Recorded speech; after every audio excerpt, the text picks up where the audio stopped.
What's up, everybody? This is Sticky Tack. Welcome to episode 13.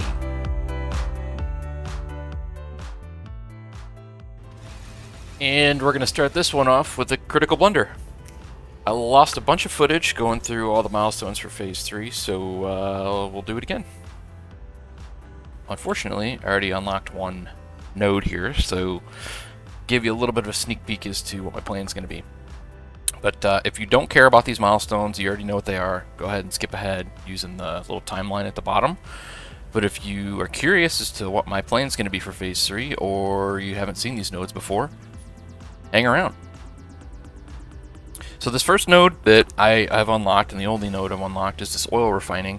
And I haven't dug into it at all, I literally just unlocked it. But it unlocks the oil extractor, the chemical reactor, and then I don't understand why it has the weaver here, but I'm guessing it unlocks another recipe for the weaver, I would assume. Anyways, this is really one of like 3 nodes that you can unlock right away without having plastic and rubber. But pretty much what I think this is going to be is you get your crude oil scanning, and then you can break crude oil down in the chemical reactor to hydrocarbons, purified crude oil, refined hydrocarbons, and or petroleum coke. And then you can get plastic and I'm pretty sure rubber from there. Yes, so plastic and rubber from refined hydrocarbons. And then there's this alternate recipe that I unlocked as well and lost the footage for.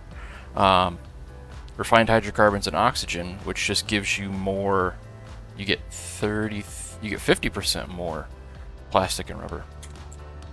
So anyways, that's a gimme, you gotta unlock that one first. You can also unlock this fluid and gas energy, which I will here shortly, and take a look at really what this is, but I believe what this is for fuel power. So you get your gas heater, which you can burn any type of gas, and then you get the solution heater, which is to burn liquids, and then you have your boiler Mark II, which runs at 750 degrees Celsius. You can see down there in the bottom right. So I believe you need the boiler Mark II on top of these guys, and you'll end up getting more power through the turbine Mark II. So the other milestone that you can unlock right away is solar energy, which is solar panel Mark II. We never used the solar panel Mark 1, but we do have everything. So photovoltaic cells, the wiring, whatever it's called, automated wiring, and these lead sheets. I do want to make a solar farm with some batteries just to see what it's like. And the Mark II will be good because it's literally the Mark II. So we will do that at some point, but it's probably a little bit down the road because it's more of like a fun project. The other one you can unlock right away is the modular engine and adaptive control units. But I don't want to unlock this right now. Let's go through the rest of the milestones here. So we have trucks, which you need plastic and rubber for. One other thing with the plastic and rubber is, I'm having a brain fart here, the RSS trucks. There's a 2x1 and a 4.0 by 05, which I believe is the dimensions of the signs that are on the trucks. Yeah, so it's a little tough to see when it's red. Maybe it's easier on the other one. There we go. So you can see a big sign that you can put stuff on, mounted on the side of these trucks. But you need computers and heavy modular frames. Again, need plastic and rubber, and then magnesium granules for industrial manufacturing, and this unlocks your computer recipe, your circuit board recipe. I'm confused about this because I'm pretty sure we already have a heavy modular frame recipe, but maybe it's yeah, see, it's in the manufacturer, so maybe it's just a better recipe. Maybe it's got computers or something. I don't know. That doesn't make sense. But we also get the manufacturer and this important one here, solder wire, which is our space elevator part. Now, going through, there's some solder bars that some of the milestones need, and I'm assuming it gets unlocked with this milestone as well. It's just not showing up. So we'll figure that out once we get plastic and rubber being made. Next one is alternative fluid transport, and really all this is just the packaging milestone. Now what's interesting is you have the empty canister, like vanilla, and you have this empty barrel, which I believe was like vanilla pre-pipes. Empty canister just says used to package fluids. The barrel is for packaging oils, and then you have this fluid tank, which is for gases and volatile liquids. Maybe like sulfuric acid or something, or the HCl that we need for the space elevator. And then you have a cryo tank and a heat tank, which I'm sure is for like liquid nitrogen, and I don't know what heat tank would be, molten materials, I suppose. But all we need for that is plastic and rubber again. So we need a bunch of plastic and rubber for these milestones. And again, plastic, rubber for conveyor belts Mark IV. And our advanced conveyor belt part, I'm sure, to make these. Hopefully to make the advanced conveyor belt, it's nothing too crazy. But I have a feeling it might be. There's our solar energy and then our trains. So I have not played with trains since update 4, when I believe they first came out, and they could literally just clip through each other, and you could have one rail going across your whole world, and trains would just go straight through each other. So now we have these signals. I'm sure there are some experts on these signals. If you guys have any suggestions, if you're still watching this, on good signal educational videos, post them in the comments, because I'm going to need to figure this out. Tier 6, we got the jetpack, which is crucial. I love the jetpack, and you have 5 inventory slots, which is always good. Got packaged fuel, which we should be able to just throw something together to make packaged fuel. And then the Invar plates, which comes a little bit further down the road. Right here, advanced alloys. We get Invar plates, pipes, and we also get cobalt here. So, the problem is we need purified cobalt, nickel, and caterium. And the purifying comes from here, advanced ore processing. So you need an ore washer, and basically it says with the supply of acids or water, this machine can process crushed materials into pure metals, which is these guys, purified. So in order to unlock those, this is where these solder rods come from. So we'll be a little bit down the road, a couple milestones down the road before we can get this one unlocked. Then we have advanced sorting. I don't really understand what advanced sorting is. I guess it's new recipes in the sorter. Like how in the original tiers we had like sorted rubite, and then we got the pure sorted recipes. I'm guessing it's the next tier of sorting, so it's just more efficient recipes. And then you also get sulfuric acid and hydrochloric acid, and you see you get your sulfur scanner update here as well. High voltage, I'm really looking forward to getting to Invar plates and cobalt plates. This turbine, Mark II, and high voltage generator, so 400 megawatts. The tier 1 medium voltage generators are 150 megawatts. So I believe the turbines take double the steam, but you get 400 megawatts versus what would be 150 megawatts worth of power. So it's like a 33% increase in efficiency. There's our assembly project we talked about, and then our pipeline Mark III. So it's literally all you get here, but it's 450 meters, cubic meters of fluid. Invar pipes is going to be the bottleneck here.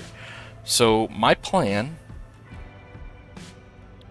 I want to unlock this Faxit assembly project, part 3. Fluid and gas energy and the solar energy, so I have everything unlocked that I can unlock. But what I'm going to want to target, I guess I'm going to need to target this, industrial manufacturing. So we'll just have to get plastic and rubber going, and then we can basically unlock all these tier 5 milestones, right? Except for trains. Trains will need these. So we'll unlock those real quick, and then we will continue our work on quantum crystals. Alright, so the first one I want to do, because there's going to be a timer, is the Faxit assembly part 3. Okay. Let's see what it takes. Adaptive control unit. 20. This makes 2 per minute. I need 20 computers, 200 cobalt plates, which is probably not that much. 150 plastic, which is not that much. And 6 automated wiring. Holy crap. So I'm going to say the computers and the automated wiring are probably going to be the tough one. Oh, and we need computers and modular engines. 10 motors is not a big deal. 6 computers is probably not a big deal. 150 rubber. So this one doesn't seem like it's a big deal, actually. This one seems like it's a big deal. So I might end up... How many do I need? I need 1,000 engines and 250 control units. So I ended up just making like a half control unit per minute or something, and cut these numbers by a quarter. So 1.5 wiring, Or I could just use the one wiring that I'm making now and just do a sixth of everything. Yeah, we'll see. It's gonna be... It might be slow, although I hate doing that. I like to make this final production number, I like to be 100%. Like, I want the manufacturer to be 100%, running at 100%. I just don't know if that's possible. 20 computers seems like a ton.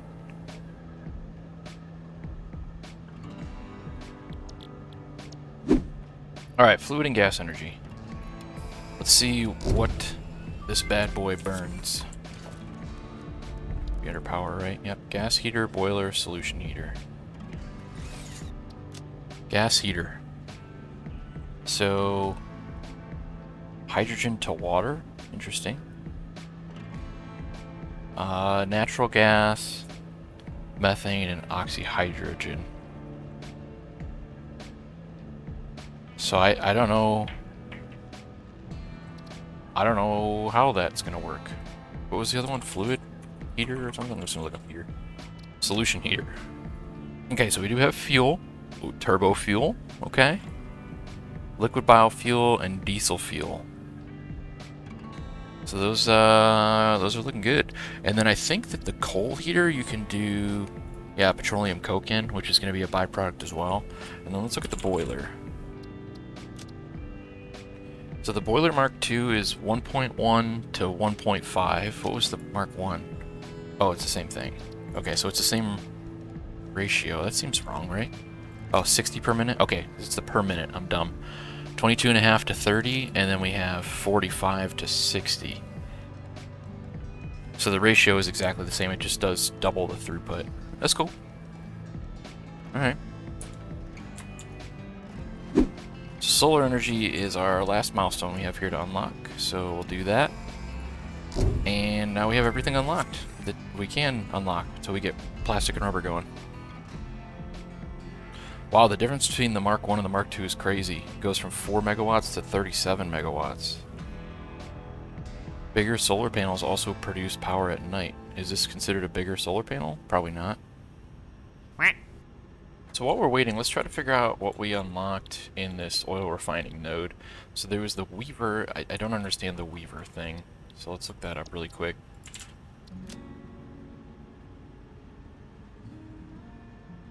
Oh, the synthetic fabric, I bet. It just shows up as the Weaver for whatever reason. Polymer resin and water. That's nice. That's always a good one. And vanilla, anyway. So let's see if we can figure out how the chemical reactor works. So, 2 liquid outputs and 2 solid outputs, and then 2 liquid inputs and a solid input. So we have oil distillation. Ooh, liquid biofuel. Oh, you need methane? I wonder how efficient this is. If this is better than compact coal or compact biomass. There's natural gas splitting, which you get natural gas. How do you get natural gas? I don't have a recipe to get it yet. Interesting. Okay, so oil distillation, purified crude oil. How do you get purified crude oil? Crude oil and sand in a blast furnace gives you crude oil and raw sludge. And sludge, iron, tin, magnesium in a fluid conditioner. Sludge and silica? Oh boy. This is gonna get nasty quick. So let's go back. Purified crude oil and okay, these are 2 of the recipes I just saw. There's purified crude oil, and there's purified crude oil with an empty fluid tank. So you either get asphalt, hydrocarbons, heavy oil residue, or you get packaged natural gas instead. Interesting, so that's how you get natural gas. Okay. Desulfurization gets you hydrocarbons, which was produced here. Yep. So hydrocarbons gives you refined hydrocarbons, fuel, polymer resin, sulfur. Wow, I'm gonna need to like write this down to wrap my head around it. Heavy oil residue you can turn right into petroleum coke. Diesel fuel you can also get from heavy oil residue. We can make some power. And then this is the one we just looked at a minute ago. So basically you start with this oil distillation. No, you don't. You start with the blast furnace. Crude oil and sand into a blast furnace. You get purified crude oil in the raw sludge. So you have to deal with the raw sludge, and you need silica to deal with the raw sludge. Ugh. Alright, I'm really going to need to write this down. Alright, so I took a little bit of time and kind of drew out what we have to do with oil. And it's quite a bit. People warned me that this was a big thing, and it is. And I think the biggest problem is that you need to bring in sand and silica on the front end here. Other than that, I mean, it's just a bunch of buildings, which gets confusing, but it's not like a large endeavor. The only other big issue is that for power, like if I do diesel, you have to do fuel. You have to, right now, anyways, with the recipes I have, you have to do fuel for power, so you have to bring water in. You know what? I think you can literally just burn it off. You can burn it and turn it into carbon dioxide. I don't think you need water. Don't quote me on that though. So anyways, this is that. I'm gonna save this, and we'll have to dive into that probably next episode. Let's finish up our crystals today. So before we dig into what we unlocked in the last episode, I just want to preface this again and re-emphasize that I'm not going to use the Faxit system to its full capabilities. A huge part of this Faxit system is to basically skip over logistics and teleport items from point A to point B. And it really, I mean, it would help clean up a lot of my factories, but I don't want to skip over the logistics portion of this playthrough because I've already started using trucks, and I really want to dig deeper into trucks and trains. So I'm only going to use the Faxit system to stock my inventory. It has a function to where as long as you're near a Faxit pole or a Faxit wire or whatever, that it'll automatically stock up your inventory with whatever you ask it to. So I just wanted to lay that out there as a ground rule for this playthrough, and let's take a look at what all we got unlocked from last episode.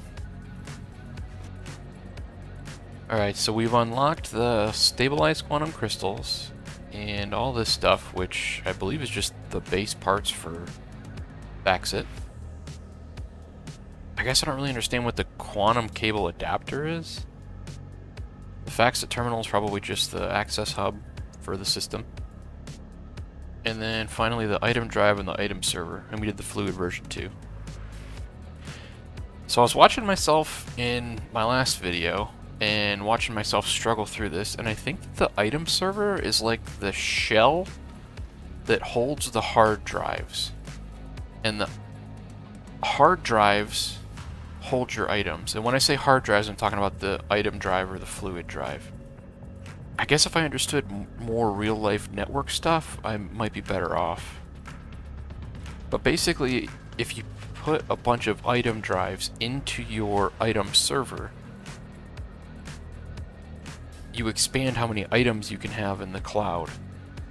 But the server only has so many hard drive slots. So there's an item drive mark 2, 3, 4, I think all the way up to 8.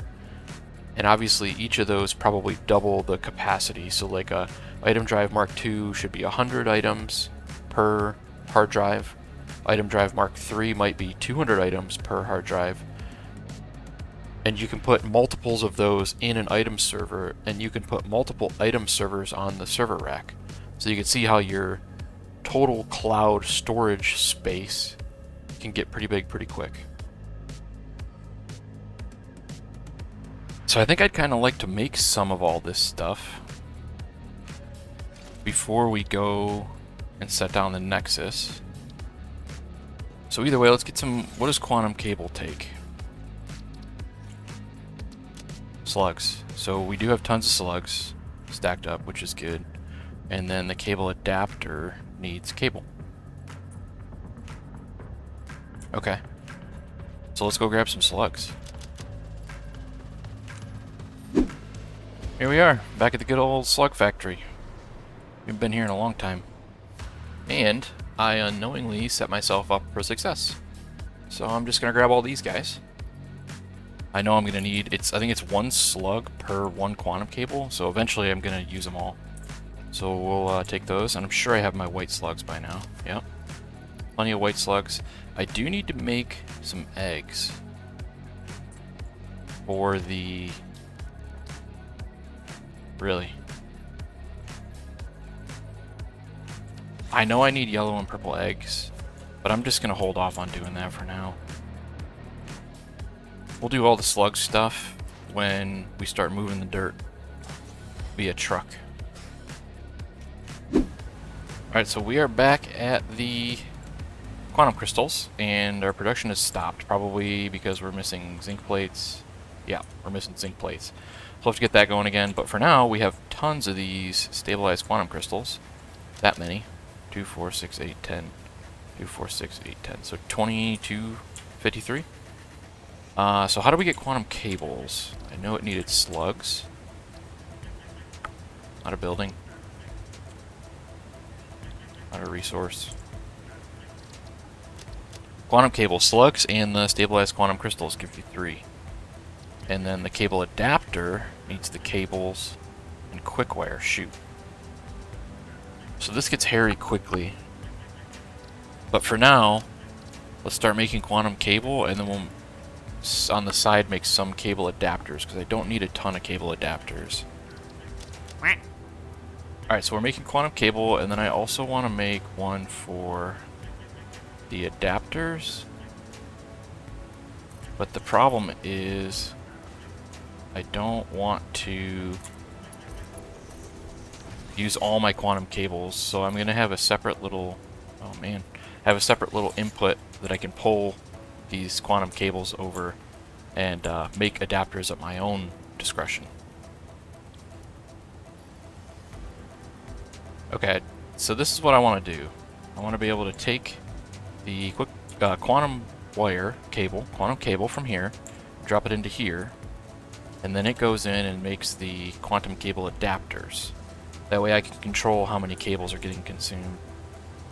So the other thing I was thinking is I probably want more, so these input and output processors you put on the Nexus. So if I might be able to just do it real quick. Okay, well, if I drop down the Nexus and I have coolant in it, I can take these input and output processors and they kind of mount on the side here, and you can have up to 6, I think. 3, oh, 4, 1, 2, 3. You can have up to 8. That's even better. So what I want to do is, since I'm only using this for my inventory, I'm going to have more output processors than input processors. And what that means is the input to the Nexus will be kind of slow, but the output will be fast. And the reason I want that is that I want the cloud to stock up, but it doesn't need to stock up fast with like tier 1 materials. What I do want to happen fast is when I use a tier 1 material, it refreshes my inventory quickly. So I'll probably, since I can have 8, I'll probably do like this. 2 and 6. Depending on exactly how much rate this increases. Like if 2 of these makes like 100 per minute, 100 items per minute up to the cloud, and then I can have 600 per minute coming down from the cloud, that's probably going to be ideal. So our power plant is still booting up. Oh man, it's all over the place. Highs and lows, but either way we can connect the rest of our factory back up that we disconnected. There, look at it. So by the time the other power plant gets fully booted up, we should be about 50%, maybe a little less than 50%. Definitely a little less than 50%. So I'm feeling good.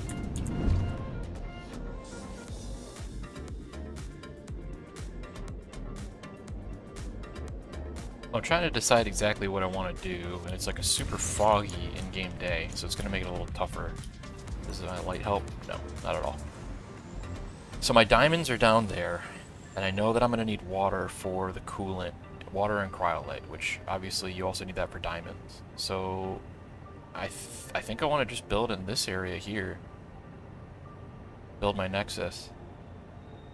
The only question I have is, how good do I want to make this look? I think I want to make it permanent, so I should make it look pretty good.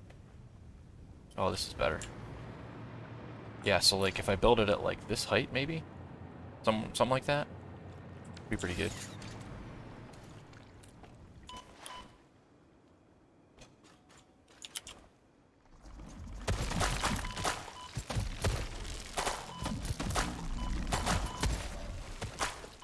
Holy shit, I'm gonna die.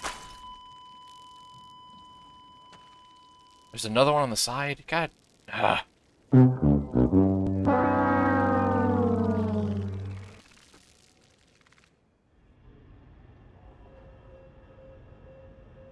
Well, I believe that's our first death. So, check that box off.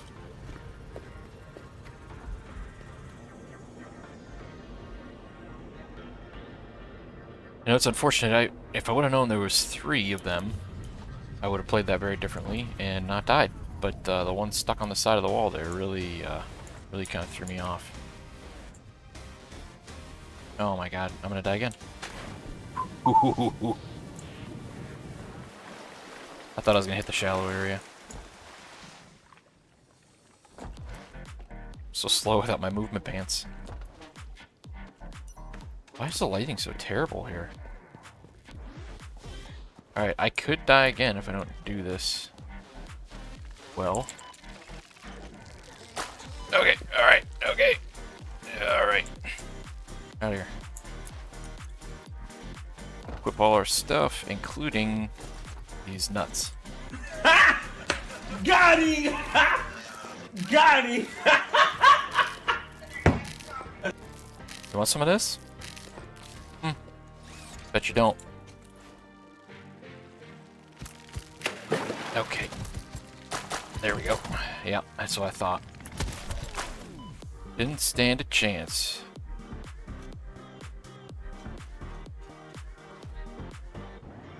So I really don't know what all this is going to look like in space and everything. So for now, I just want to kind of get an idea of how this is going to look size-wise. So there's our Nexus. We have a couple little floaty boys here, which I'm guessing are supposed to be like handles for a ladder or something at some point, that are just out of place. And I'm guessing we need the Faxit terminal. Here's our 2 little power poles. One's for power, one's for cable. Yeah, okay, network cable. So, terminal. Just gonna put that like right here. Okay, and I can't access it. I'm guessing I need to do this. And I'm guessing I also need to power it. Okay, still can't access it. What else might we need? Probably everything else. This server can be built into a server rack to increase the bytes in the network. Place hard drive in the server. So we'll put one of our server racks here. And I'm guessing we need Faxit cable. Oh shoot, so I need the pole. These are tall. Cable to there, and then I can do that and that. Okay, and then I'm going to want to put a server on the side here. I'm going to put 2 item servers. I can configure the server rack. Okay, this is our UI. Cannot find a Nexus, or is not powered / cooled. Oh, maybe that's why, because I need to cool it. Oh, there's steam too I gotta get rid of. That's cool. So let's make some coolant. Alright, we got coolant. It was literally just cryolite and water and a fluid conditioner, and it makes coolant. There's a byproduct of quartz and salt, but right now I'm just storaging them in a container. We do have some steam coming out that we'll need to get rid of here. Pretty simple. There. So we have access to the UI now. So we can do solid, fluid, or everything, which we'll just keep it everything, and then sort it by alphabetic. So I think now we just need to put items in. Right? Let's get into the server real quick. Okay, so that just gets me to that UI. What about configure the server specifically? Okay, hard drive. This is where I think we need the next milestones, right? Is it the fluid drive? I think it's the fluid drive, or the item drive. I'm pretty sure. I'm pretty sure that's what it is, and it has to be made in the assembler. And it takes a little minute and a half. Okay, so we'll let that build our item drive. In the meantime, we need to put the processors in there. So for now, I'm just going to do one input and a couple outputs, I suppose, because we don't have that much quantum cable. So I have one input and two outputs.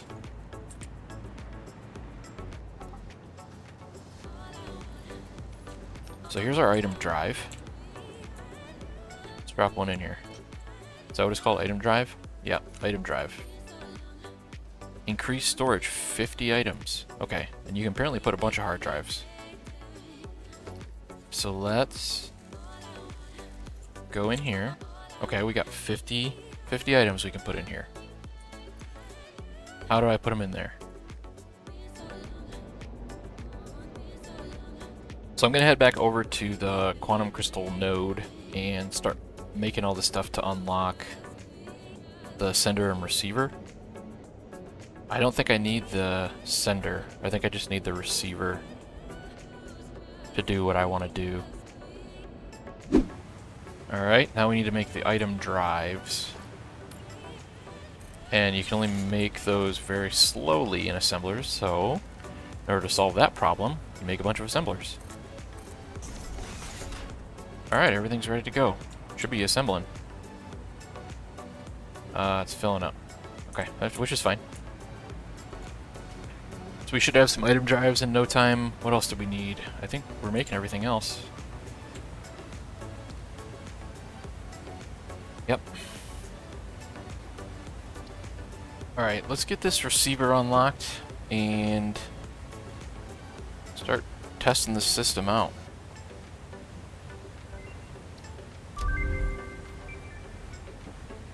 I don't really care about enable sync option.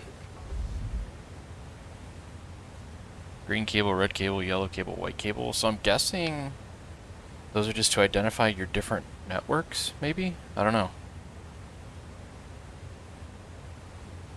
I can get 2 coupons real quick. I'm sure I have some.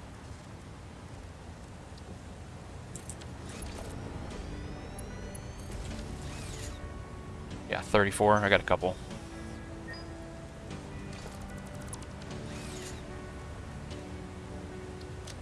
Oh, it's 10 minutes. Okay, whatever. It's all good.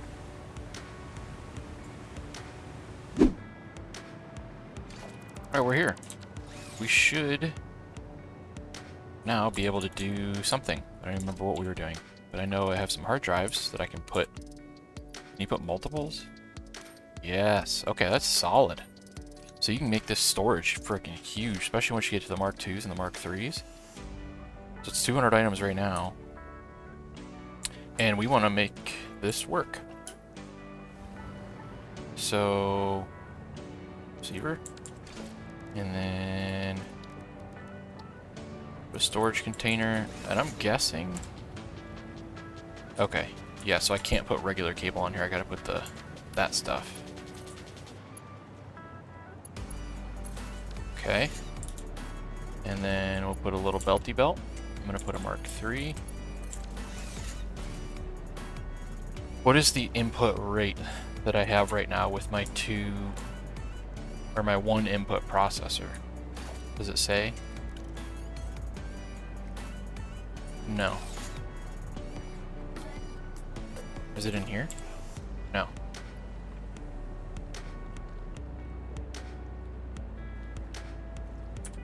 I guess we'll find out. So I have my receiver, and I'm just going to drop a stack of concrete, I guess.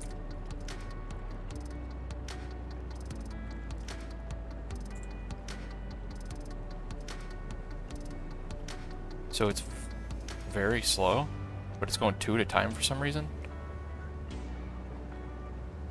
How do I know what my rate is? So why is it not automatically stocking my inventory? Oh, this is it. I bet you this is it. Pull rules, push rules, guaranteed. Guaranteed those are it. Okay, so remote access. Doesn't say exactly what it is, but I'm pretty sure that and combination with this push and pull rule are what I need. So let this go and see you in 10 minutes. Alright, let's check it out. So this was enable remote access. Now I kind of want to do the push rule first, I think, because it's going to push off of the server. So we'll do that one. Alright, while we were doing that, our push rule finished. So let's get our pull rule going. And then the final one is the teleporter. It's like the human teleporter. And, oh, you need a bunch of adaptive control units. That's good. But I just don't think I want to use that right now. Until maybe super late game, when I need to, like, literally teleport from corner of the map to corner of the map. I could have it then. But for now, I don't think so. Alright, now that we got all these rules, these push rules and these pull rules, let's go see what we have to do. The other thing I want to get real quick is this item storage Mark II. I'm not sure what it's going to take to build, probably quite a bit. It's probably going to be multiple Mark Is to manufacture. But if I can just get this right away, be in pretty good shape. I'm gonna guess you need Mark IIs for Mark III, yep. And a Mark II takes a Mark I and 40 quantum cable. 100 quantum cable. That's not terrible. That could be worse for sure. One Mark I plus some quantum cable get you a Mark II. I like that. And we're back. So, oh, I kept that concrete running, so our concrete is full. So now we have the pull and push rule and remote access. And this is capped because I put max item amount as 100. So, if we did 110, it should keep going up, yeah. Just for the record, whenever you get to this point, you would have to restart to get the inventory UI to start working. So now that we got that figured out, which took like 20 minutes, let's figure out the item requests and the item trash tabs. So let's select concrete. Whoa, whoa, whoa, whoa, whoa, whoa. What's going on? Requests. Concrete. Concrete amount 100. There it goes. Wow, that was like right away. Is it instant? Because it's just the inventory, so I don't even have to worry about processors. I bet it is. So then my whole strategy might change. I might only have input processors. Wow. That's awesome. Okay, so that's the item requests. I can basically say this is what I want to stock my inventory with. Then the item trash is the opposite. This is what I want to get rid of in my inventory. So like, if I want these stabilized quantum crystals,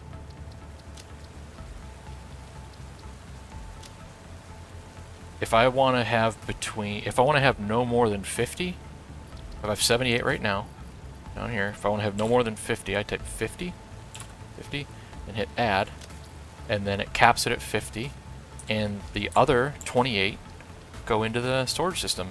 That is freaking awesome. That is so cool. Holy crap. So I actually want to keep my concrete at like 1,000.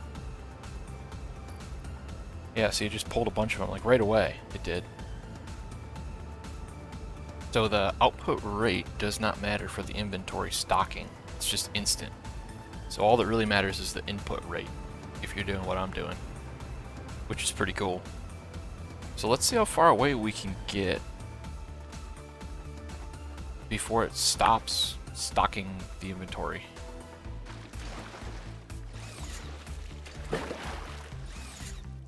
Oh, nice. The little Faxit icon down in the bottom right has like a signal strength, and it's kind of color coded. Wow, this is so cool.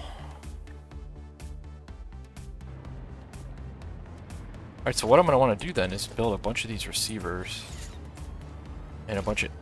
I wonder if I even need any output processors at all. I don't. So this is all just going to be input processors.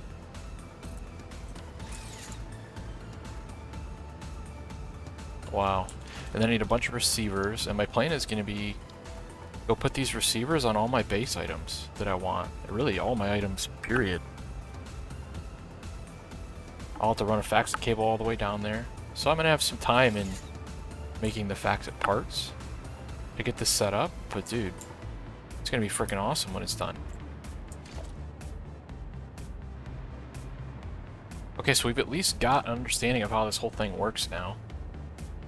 Next question is going to be, how do I want to start making these parts?